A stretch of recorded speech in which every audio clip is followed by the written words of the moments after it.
ସେହି आमे ସେହି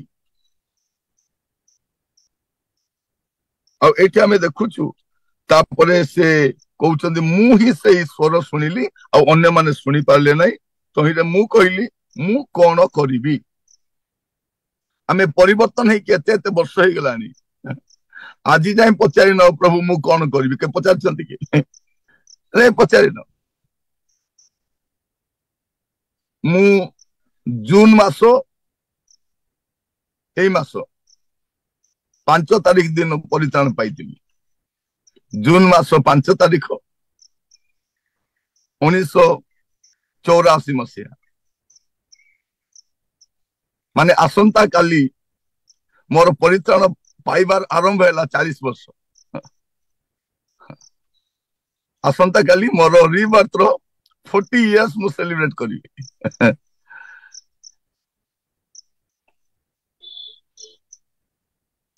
जून मास 5 तारिख 1984 मसीह मु परित्राण पाइबा आरंभ कली और से दिन मोर यात्रा आरंभ है तो साधु पावल कहते मु कौन करी पचार दरकार प्रभु को प्रभु मु कौन करी कह जा उठ दमेश्वर को जाओ तुमको कौन करवा हम सेठा तुमको कह जड़े लोक साक्षात हननीय से दीटा विषय कह मु ईश्वर को पुत्र जीशु को साक्षात कली जड़े प्रभु को दास हननीय को साक्षात कली से मो निकट को आसिले कहले साउल भाई दृष्टि पाओ मु दृष्टि पाइली तापरे से कहले प्रभु तुमको यही कार्य मनित कर तुम्हें साक्षी हेब कौन कौन लेखा 14 पदरे पुणी से कहले आम मान पितृपुरुष ईश्वर तांको इच्छा जानिबा निमंते प्रथम विषय कौन तांको इच्छा जानिबा निमंते एटा कह जाए नॉलेज बोली तांको इच्छा जानिबा निमंते तापरे तांको देखिबा निमंते माने टू वर्शिप हिम आमे प्रभु को देखिले कौन करू तांकर आराधना करिथौ तांको देखिबा निमंते तांकर मुखर बाणी सुनिबा निमंते माने बाध्य हेबा निमंते तांकर बाध्य हेबा निमंते से मते मनोनीत करिसंती तांकर साक्षी हेबा निमंते ए चारटे विषय में देखुछु तांको जानिबा निमंते ता माने कोन तांकर ज्ञान पाइबा निमंते ईश्वर विषय को ज्ञान पाइबा निमंते तांको देखिबा निमंते आमे तांको काहे देखिबा दरकार देखिले आमे तांकर आराधना करि पारिबु तापरे कोन तांको बाणी सुनिबा निमंते तांकर बाणी काहे सुनिबा दरकार तांकर बाध्य हेबा पई आउ सेति पई मनित करिसंती साक्षी हेबा निमंते चारटा विषय से तांको कहउसंती तुमको एटा करिबा खब तापरे आउ एबे तुमे काहे की विलंब करूछ उठ बाप्तिस्म तो हुओ तांको नाम रे प्रार्थना करी अपना पाप सब धोई पकाओ माने कह जाउछ उठ काहे की विलंब करूछ एठी अनेक लोक अछंती बाप्तिस्म नेबारे विलंब करूछंती ना नहीं करूछंती बापा मां राजी हो नांती मोर बयस हेई नाही मु 10th पास हैला परे नेबी मु +2 पास हैला परे नेबी मोर बाहागर प्रस्ताव आसु नाही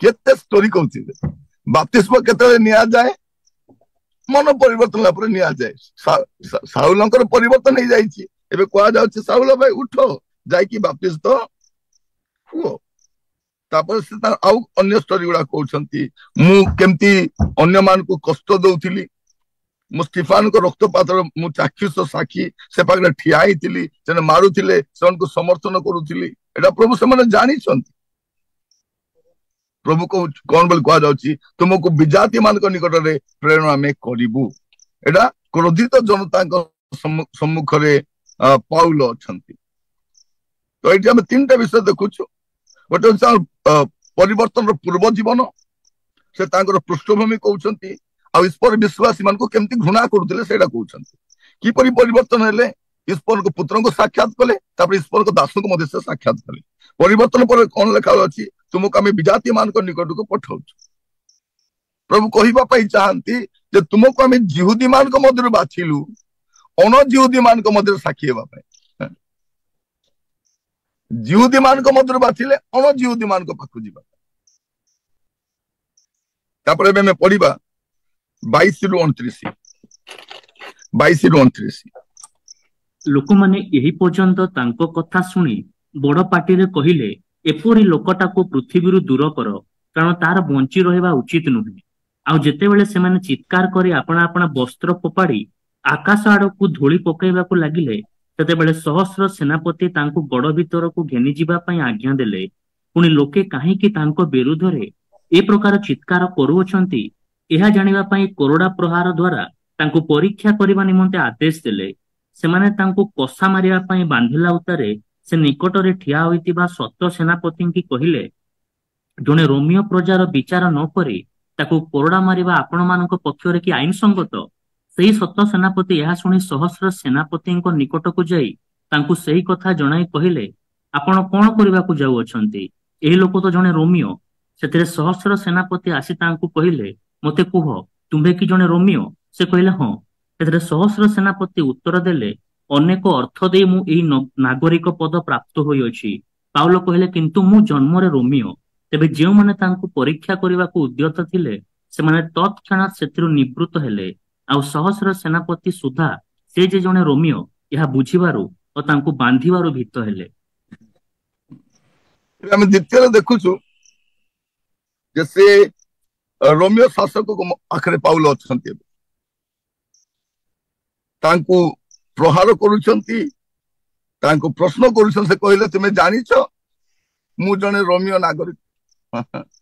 से कहले मु टंका दे नागरिकत्व पाइछि। से कहले तुमे टंका दे पाइछो मु जन्मजात रोमियो। से लोक डरी कि चुप हो जाउछि।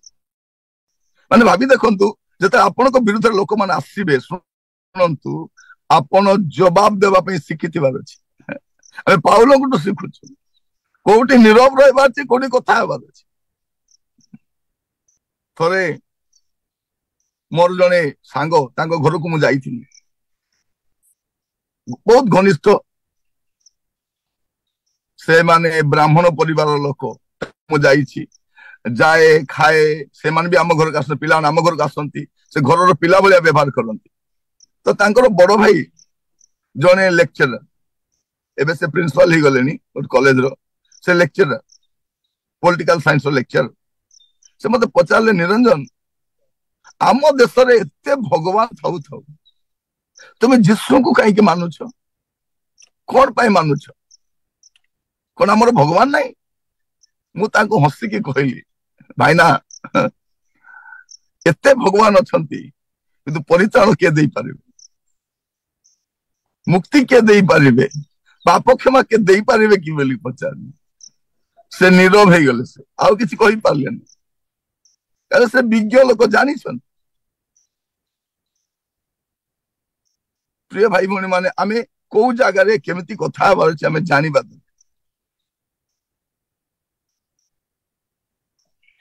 एठी आमे देखुछ साधु पाउलो से रोमियो शासक पाखरे कथा होचंती। तापर आमे देखिबा 30 पद किंतु काहींकि से जिहुदी मानक द्वारा अभियुक्त होइअछंती ता निश्चय रूपे जानिबा इच्छा रे से परदिन तांकर बंधन फिटाई प्रधान याजक और समस्त महासभा को एकत्र आसीबा पई आज्ञा देले। पुणी पाउलों को घेनी आनी सेमानक सम्मुख रे ठिया कराइले। हाँ एबे जिहुदी नेता मानक मध्य पाउल प्रथम रे से क्रोधित लोक मान पाखरे ठिया आइचंती से मान ताको पर क्रोधान्ध होइचंती ताको पाखरे साक्ष्य दउचंती। तापरे से आसंती रोमियो शासक पाखरे रोमियो शासक डोरी गले अरे ये तो जने रोमियो लोक। तापरे एबे जाउचंती जिहुदी नेता मानक पाखरे तांको निया जाउछि। एठी हमें देखुछु साधु पाउलंकर एई प्रेरित पुस्तक रे तीनोटी साक्ष्य तीन थर लेखा होछि। गोटे लुक लेखुचंती कारण माने लुक 9 पर्व 1 रु सॉरी लुक लेखुचंती प्रेरित 9 पर्व 1 रु 8 रे तांकर प्रथम टेस्टिमनी लेखा होछि। तापरे एठी पाउलो निजे दउचंती जिहुदी मान पाखरे 6 रु 21 देखले जिहुदी मान पाखरे साक्ष्य दउचंती। तापरे आपण देखिबे 26 अध्याय रे पुनी थरे पाउलो तांकर टेस्टिमनी दउचंती। 26 अध्याय जो अध्ययन करवा 12 रु 18 पढ़ले आम जानी पारिबा से अग्रिप्पांक पाखरे साक्ष्य दउछ। ମାନେ ବାରମ୍ବାର ଗୋଟିଏ ପୁସ୍ତକରେ 3 ଥର ତାଙ୍କର ଟେଷ୍ଟିମନି ଲେଖା ଅଛି। ପ୍ରିୟ ଭାଇ ଭଉଣୀ ମାନେ, ଆମର ପରିବର୍ତ୍ତନର ସାକ୍ଷ୍ୟ ଅନ୍ୟମାନେ ଜାଣିବା ଦରକାର। ପାଉଲଙ୍କର ଟେଷ୍ଟିମନି ଆମେ ଦେଖୁଛୁ, ଏ 3 ପଦରୁ 5 ପଦରେ ତାଙ୍କର ପାଷ୍ଟ ଲାଇଫ ର କଥା କହୁଛନ୍ତି। 6 ରୁ 16 ମଧ୍ୟ ସେ କହୁଛନ୍ତି ତାଙ୍କର ପରିବର୍ତ୍ତନ କେମିତି ହେଲା। 17 ରୁ 21 ଆମେ ଦେଖୁଛୁ ସେ ମିନିଷ୍ଟ୍ରି କରୁଛନ୍ତି, ବାକ୍ୟ ଦଉଛନ୍ତି, ତାଙ୍କର ପରିବର୍ତ୍ତନ କଥା ସେ କହୁଛନ୍ତି। ପ୍ରଭୁ ଆଜି ଆମମାନଙ୍କୁ ଅନୁଗ୍ରହ କରନ୍ତୁ ଏ ଅଧ୍ୟାୟ ଅଧ୍ୟୟନ କରିବା ସମୟରେ। ଗୋଟେ ବିଷୟ ଆମେ ଦେଖୁଛୁ, ସେ ପଚାରୁଛନ୍ତି ପ୍ରଭୁ ଆପଣ କିଏ, ଆପଣ କିଏ? ସେ ଜାଣିଲେ। ଆପଣ ଯଦି ଦେଖିବେ ପିତର ମଧ୍ୟ ଯୀଶୁକୁ ଜାଣିନଥିଲେ। ଆମେ ଲୁକ 5 ପର୍ବ 5 ପଦ ଦେଖୁଛୁ, ପଢିବେ ଲୁକ 5:5। ଏଥିରେ ସିମୋନ ଉତ୍ତର ଦେଲେ, ହେ ଗୁରୁ, ଆମ୍ଭେମାନେ ରାତି ଯାକ ପରିଶ୍ରମ କରି କିଛି ଧରିନାହୁଁ, କିନ୍ତୁ ଆପଣଙ୍କ କଥାରେ ହଁ, ମୁଁ ଜାଲ ପକାଇବି। ସେ ଗୁରୁ ବୋଲି ଜାଣିଥିଲେ, ମୋର ଭାଇ ମାନେ ଗୁରୁ ବୋଲଛନ୍ତି, ଯୀଶୁ ଗୋଟେ ଗୁରୁ ହେଇଥିଲେ। କିନ୍ତୁ 8 ପଦ ପଢିବେ, 8 ପଦ। କିନ୍ତୁ ସିମୋନ ପିତର ଏହା ଦେଖି ଯୀଶୁଙ୍କ ଚରଣ ତଳେ ପଡି କହିଲେ, ହେ ପ୍ରଭୁ, ମୋ ନିକଟରୁ ଯିବା ହେଉନ୍ତୁ, ମୁଁ ଜଣେ ପାପୀ ମନୁଷ୍ୟ। ହଁ, ଦେଖନ୍ତୁ ଏଇଟା ହଉଛି ରିଏଲିଟି। ଆମେ ଦୂରରୁ ଯୀଶୁଙ୍କୁ ଦେଖିବା ଆଉ ପାଖରୁ ଯୀଶୁଙ୍କୁ ଦେଖିବା। ଦୂରରୁ ସାଧୁ ପାଉଲ ମଧ୍ୟ ଦୂରରୁ ଶୁଣୁଥିଲେ ଯୀଶୁ ଜଣେ ଆସିଛନ୍ତି, ଲୋକମାନେ ତାଙ୍କୁ ପଛରେ ଯାଉଛନ୍ତି, ତାଙ୍କୁ ତାଡ଼ନା କରିବା ଅଛି। ଯୀଶୁଙ୍କୁ ସାକ୍ଷାତ କଲା ପରେ ତାଙ୍କର ବାସ୍ତବ ପରିବର୍ତ୍ତନ ଆସୁଛି। ଆପଣ ବାଇବଲରେ ଅନେକ ଲୋକଙ୍କୁ ଦେଖିବେ, ତେଣୁ ଆପଣ ମାନେ ମଧ୍ୟ ଦେଖିବେ ଯୀଶୁଙ୍କୁ ପର୍ସନାଲି ଜାଣିବା ପାଇଁ, ବ୍ୟକ୍ତିଗତ ଭାବରେ ଜାଣିବା ପାଇଁ, ବ୍ୟକ୍ତିଗତ ଭାବରେ। ଯେତେବେଳେ ଆପଣ ବ୍ୟକ୍ତିଗତ ଭାବରେ ଯୀଶୁଙ୍କୁ ଜାଣିବେ, ଆପଣଙ୍କର ବାସ୍ତବ ପରିବର୍ତ୍ତନ ହବ। ଦିନେ କଣ ହେଲା, ମୁଁ ଯେତେବେଳେ ସାନ ଥିଲି, ଛୋଟ ଥିଲି, ସେଇ 2ୟ ଶ୍ରେଣୀ କଣ ପଢୁଥିବି ବୋଧେ, ମୋର ମାମୁଙ୍କ ପକେଟରୁ ଗୋଟେ 5 ଟଙ୍କା କାଢିକି ନେଇ ଯାଇଥିଲି ମୁଁ, ହେଲା। 5 ଟଙ୍କା, ସେଇ ସମୟରେ 5 ଟଙ୍କା ବୋଲି ବେଶୀ ଆକା ଥିଲା। ସେ 5 ଟଙ୍କା ଖୁଚୁରା କରିକି ଗଦା ପଇସା ପାଇଗଲି ମୁଁ। ସେତେବେଳେ 20 ପଇସା ବି ଚଳୁଥିଲା, 5 ପଇସା ବି ଚଳୁଥିଲା, 10 ପଇସା ବି ଚଳୁଥିଲା। ତ ଏ 5 ଟଙ୍କା ଗୋଟେ ମୁଁ ନେଇଯାଇଛି।